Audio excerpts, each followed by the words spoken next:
في أعراض بنشوفها جسدية بس المعنى الأعمق وراها نفسي، زي مثلا السلس البولي.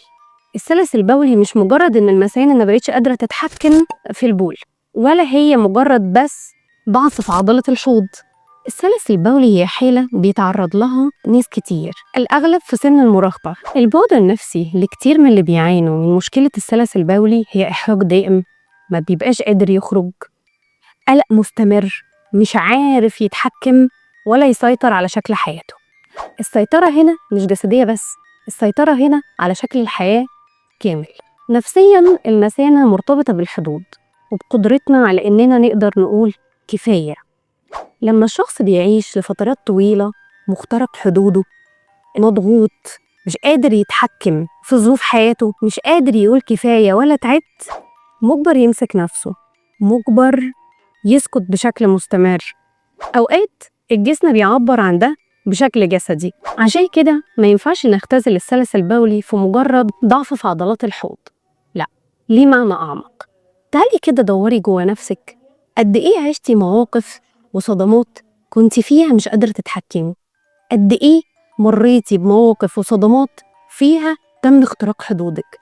تحرش، أي أذى جسدي ما قدرتيش تقولي كفاية، ما كانش من حقك تقولي انت حاسة بإيه، ساكتة ومضطرة تكملي وبس، ومضطرة تمسكي نفسك وتفضلي طول الوقت ما تتكلميش، لأنك لو اتكلمتي هيتقالك ما انت الغلطان. ما أكيد انت فتحتي بوابات لده.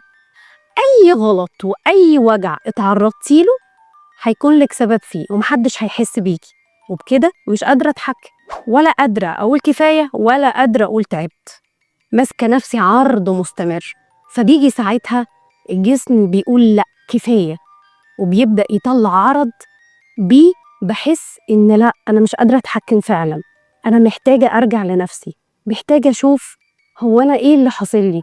مجرد إن أنا مش قادرة أتحكم في المثانة، لأ، الموضوع أكبر من كده بكتير. أنا مش قادرة أتحكم أصلا في حياتي، أنا أصلا ماليش دور في حياتي، دوري يا دوبك مؤدي، مش قادرة أحميها، مش قادرة أحط لها حدود، مش قادرة أتخلص من آثار الصدمات اللي جوايا، من التحرشات اللي جات لي، من النظرات اللي تعبتني، من الاختراقات اللي كانت بتوصلني. مش قادرة أقول كفاية، مش قادرة أقول تعبت، مش قادرة أقول إنف. فبيجي ساعتها خطة للعلاج للسلس البولي. الخطة دي طبعا ما بنقدرش نتجاهل فيها الشق الطبي، لازم نرجع أول حاجة للشق الطبي. الشق الطبي لو في مشكلة بناخد لها علاج. هل بيكون التحسن سريع؟ لا، هو بيكون التحسن في جزء من البطء شوية. ليه؟ لأن المشكلة مش مجرد عضوية بس، هي ليها شق نفسي كمان.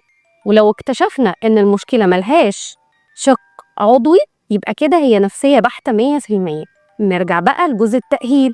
جزء التأهيل ده بيكون فيه تمارين جسدية بيبدأ بيها إن نقرب من نفسنا بشكل أعمق ونشوف عضلة الحوض ليه مش قادرة تتحكم، شلت إيه، جسمي شال إيه كتير من صدمات. وبيجي ساعتها الخطوة الثالثة وهو العلاج النفسي اللي بيكون موجه للصدمات والمواقف اللي أنا مريت بيها.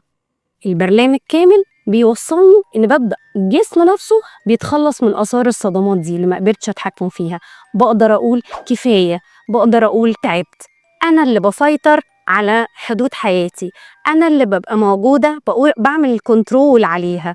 وبيبدأ بعدها عضلة الحوض تستجيب معايا، وتبدأ جسمي يستجيب لي تاني، ويبدأ يعمل كنترول، ويبدأ السلس البولي ما يكونش موجود، وأنا اللي أتحكم في حياتي. أنا نهى الحلو، معالج نفسي جسدي، ودي حلقة من حلقات اسمع جسمك قبل ما يبدأ يصرخ.